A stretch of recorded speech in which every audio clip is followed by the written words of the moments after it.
So in the past videos, we started talking about partial derivatives. In the last video, we also talked a bit about higher order derivatives, which is just redifferentiating, taking the derivative of the derivative itself. So in this video, let's specify some more notations. Let's specify some more notations for higher order derivatives. So in the previous example that we took, we just wrote things like del over del x of the function del g over del x. Now we can contract this expression into writing it as del squared g over del x squared. And this is quite analogous to what we do if we double differentiate a function in single variable, wherein we just write d squared y over dx squared. We can if instead of just writing if instead of just rewriting that variable again, we use a different variable. Let's say if we do del over del y of del g over del x, in that case on the numerator you would still write del squared g, but in the denominator now you would write del y del x. And similarly, you can introduce the f sub notation. So if you differentiate f sub x, which is already just an equivalent way of writing del f over del x, if you partially differentiate it with respect to, let's say, a variable y, you just write a y with it. Or to reduce this expression further, you just write f sub xy, and that just means you take the function f, you differentiate it first with respect to x, and then you differentiate it with respect to y. Now in the last video we also saw a coincidence. Wherein differentiating a function with respect to x and then with respect to y, and differentiating a function with respect to y and then with respect to x were one and the same thing. Now to convince you that this is not a coincidence, let's take one more example. Let's take f equals e to the power x plus y ln x plus x ln y. And let's quickly write out the first and second order partial derivatives. So the first order partial derivative, we will take y to be a constant, so e to the x plus y is a constant, write it as it is, and ln x would differentiate to become 1 over x. And then in the third part of this expression right here, ln y would be a constant, so and the derivative of x, I usually confuse with differential and derivative, the derivative of x is just 1, so you don't need to write it.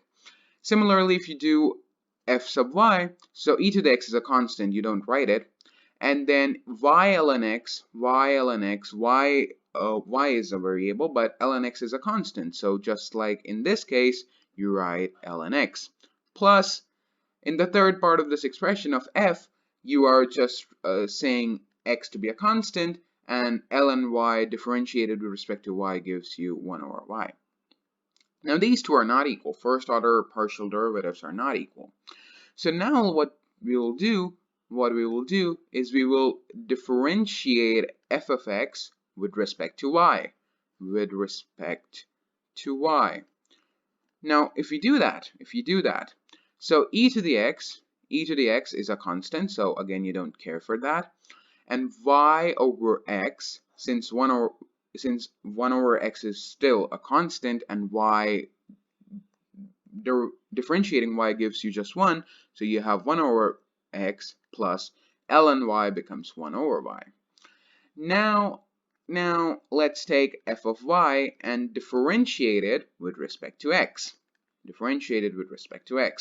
So ln x now becomes 1 over x, and since y is a constant in the second part of in the second order differentiation, you just write it as 1 over y. Now these two are again equal. These two are again equal. And given you have two examples, it might seem a bit unusual if you don't have a theorem for that. And that's what the Euler's theorem, the Euler's mixed derivative theorem says. Mixed derivative theorem says. So let me write down the theorem for you. So if f of xy and its partial derivatives f sub x, f sub y, f sub xy, and f sub yx are defined at a comma b, so that's the first thing, are defined at a comma b, and even let's write it continuous, since I was anyways going to mention that, are continuous at a comma b and defined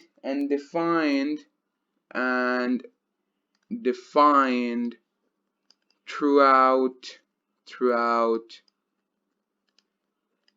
an open region around a comma b. That means an open disk centered about a comma b. Then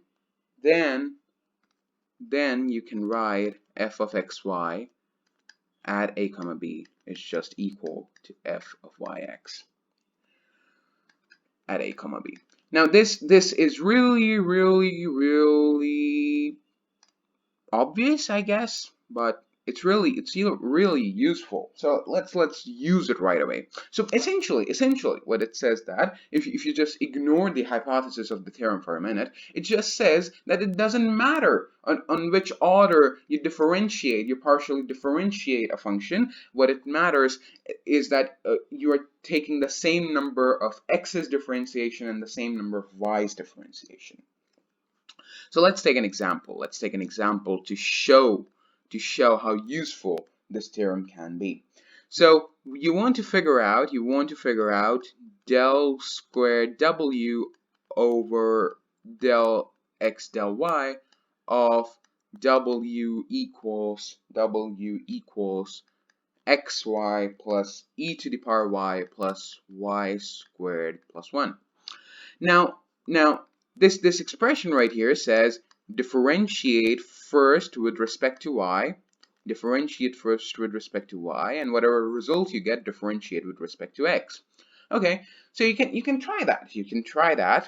And if you differentiate with respect to y, this turns out to be x. However, this is not such a good expression. At least it's too much time consuming for that matter. So instead of differentiating this giant e to the y over y squared plus 1, we can rephrase the problem by interchanging the variables. So let's differentiate with respect to x first, and then whatever answer we get, we will differentiate with respect to y. So differentiating with respect to x, so w sub x, this entire thing vanishes. This entire thing goes away since it's just a constant. So you get w sub x to be equal to y. And now it's a straightforward problem.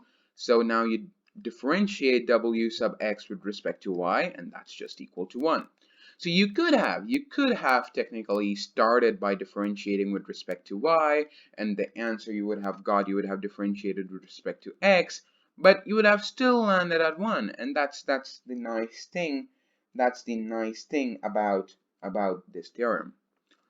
Now, you could have extended this entire analogy of mixed derivatives to more than two variables, and I talked about this in the previous video, is that there is no theoretical bound for these higher order derivatives until you're getting like a well-defined function, you can always keep on differentiating it. So you can also write notations for even higher order derivatives. So let's say you are differentiating a function. You're differentiating a function first with respect to y, and then whatever result you get, you differentiate with respect to y again, and then whatever result you get, you differentiate with respect to x. And you could have written that in the form w sub y, because w sub y, let me do it in the same color. So w sub y for the first differentiation that you do, and then w sub y again for the second differentiation you do, and then you end it with an x for the third differentiation that you perform in this function. And just like in the case of second order derivatives, it really doesn't matter. It really doesn't matter as long as you're satisfying some hypothesis of being nicely well defined, nicely continuous. It doesn't matter of which order you differentiate a function as long as you are doing it the right way.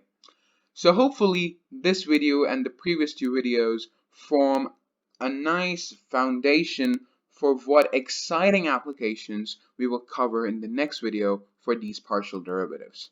I'll see you in the next video.